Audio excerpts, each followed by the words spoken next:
অবিশ্বাস্য, যেটা আসলে বর্ণনা করার মতো নয়। আইপিএল ইতিহাসে যা আগে কেউ করতে পারেননি। শুধু আইপিএল নয়, বিশ্ব ক্রিকেটে এখনো পর্যন্ত যে নজির নেই সেটাই করে দেখিয়েছেন বৈভব সূর্যবংশী। বয়স মাত্র ১৪, আর এই ১৪ বছরে তিনি অনেকগুলো রেকর্ড করেছেন। চলতি আইপিএলে রাজস্থান রয়্যালসের হয়ে গুজরাট টাইটান্সের বিপক্ষে মাত্র ৩৫ বলে সেঞ্চুরি করেছেন এই ব্যাটসম্যান। আইপিএলে ভারতীয় ব্যাটসম্যানদের মধ্যে সবচেয়ে দ্রুততম সেঞ্চুরির মালিক এখন বৈভব সূর্যবংশী। এর আগের রেকর্ডটি ছিল ইউসুফ পাঠানের। একই দিনে করেছেন অনেকগুলো রেকর্ড। ভারতীয় ব্যাটসম্যানদের মধ্যে সবচেয়ে কম বলে সেঞ্চুরি করার রেকর্ডটা এখন তার।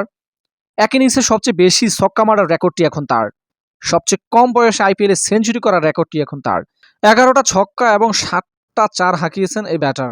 কতটা ভয়ডরহীন ক্রিকেট তিনি খেলেছেন। সবচেয়ে মজার ব্যাপার হচ্ছে আফগানিস্তান পেস বোলার করিম জান্নাতকে একেবারে ৩০ রানের একটি মার দিয়েছেন, যেখানে ৩টি ছক্কা ৩টি চার।